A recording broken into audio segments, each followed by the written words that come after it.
자, 이런 상황에서 김건희 특검은 3대 특검 가운데 가장 발빠르게 움직이고 있습니다.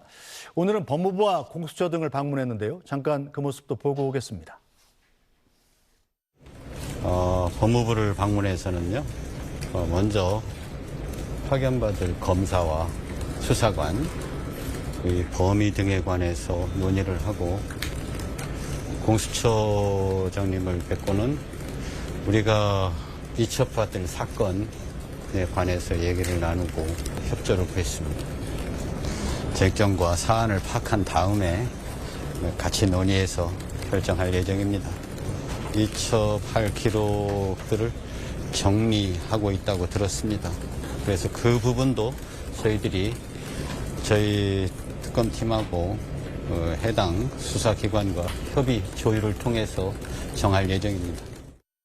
네, 특검법이 규정한 김건희 여사에 대한 혐의가 지금 16가지나 되는 거죠. 그래서 바쁜 거죠. 맞습니다. 네. 그러니까 이 수사가 여러 기관에서 진행이 됐고 네. 그리고 무혐의 처리됐다가 다시 재수사가 되는 부분도 있기 때문에 여러 군데 흩어져 있는 이러한 수사 기록들을 효율적으로 한 곳으로 모아오는 것이 굉장히 중요하고요. 왜냐하면 이것이 제대로 이루어지지 않으면 지금까지 수사를 위해 쓴 시간들이 다 날아가게 되는 것입니다. 그렇기 때문에 각 곳에 흩어져 있는 기록들을 잘 모아와서 이것을 일단 정리를 하고 그리고 객관적인 물증이라고 볼 수 있는 객관적인 증거에 대한 분석이 모두 맞춰지고 거기에 등장하는 등장인물들에 대한 조사까지 맞춰지면 김건희 여사에 대해서 소환해서 직접 수사라든지 아니면 대질신문이라든지 이런 것들을 다양하게 검토하게 될 것으로 보입니다. 알겠습니다. 자, 그런가 하면 이 내란 특검도 속도를 내고 있습니다.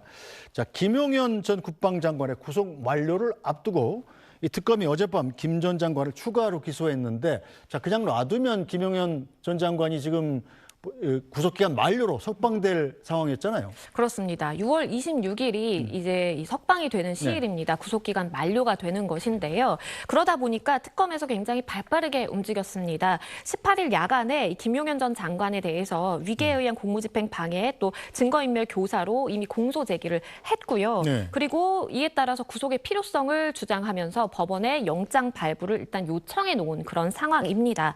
만약에 법원에서 구속 만료 시한인 26일 이전에 영장 발부를 한다라고 한다면 김용현 전 장관은 세상 밖으로 나오기가 힘들어지는 것이고요. 네. 그게 아니라 발부가 되지 않는다라고 한다면 구속기한 만료도 나올 수는 있겠으나 만약에 증거인멸 시도라든지 그 가능성이 있다라고 인정이 된다면 다시금 재수감이 될 가능성도 있습니다. 네, 이 내란 특검이 상당히 발빠르게 조치를 취한 거네요. 맞습니다. 굉장히 빠르게 조치를 취해가고 있는 상황이고요. 실제 이 특수본에 요청을 내서 김용현 전 장관의 기록만 먼저 좀 달라라고 요청을 했다라고 합니다. 그래서 특검팀의 요청으로 국수본에서도 기록 먼저 넘겼다라는 입장을 밝혔고요. 일단은 파견 검사 42명까지 선정을 마친 상황이고 이게 자칫 잘못하면 구속 만료라는 이유로 인해서 바깥에 나왔다가 네. 어떠한 증거인멸 시도라든지 수사가 난항을 겪게 될 가능성이 굉장히 많거든요. 이 부분에 굉장히 신경 쓰고 있는 것으로 보입니다. 자, 김용현 전 장관 잘 아시다시피 조건부 보석 거부하고 오는 26일에 이제 구속 만료가 되면 그때 나가겠다 이렇게 하고 있는 상황이었었는데 특검의 이번 조치로 그럼 김용현 전 장관의 신병은 어떻게 되는 겁니까? 나왔다 다시 들어가는 겁니까? 아니면 계속 구치소에 있는 건가요? 발부가 되는 네. 시점이 중요합니다.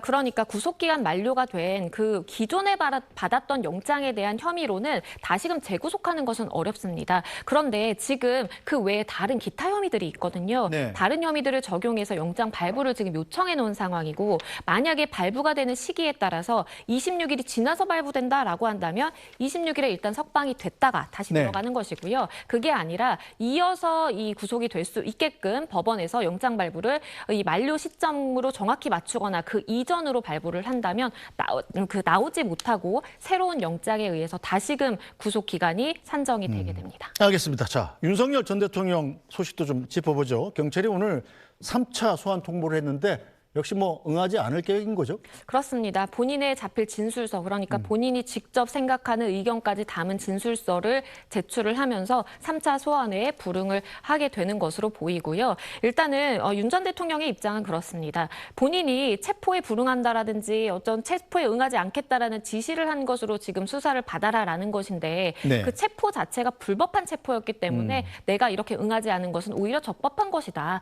아무 문제가 없기 때문에 나는 수사의 대상이 되지 않는다라는 의견이고요. 아마도 이렇게 된다면 네. 수사기관 입장에서는 강제 수사의 고려까지도 적극적으로 하게 될 것으로 보입니다. 알겠습니다. 자, 오늘 말씀 여기까지 듣죠. 양지은 변호사 잘 들었습니다. 네, 뉴스 브리핑은 잠시 뒤에 돌아오겠습니다.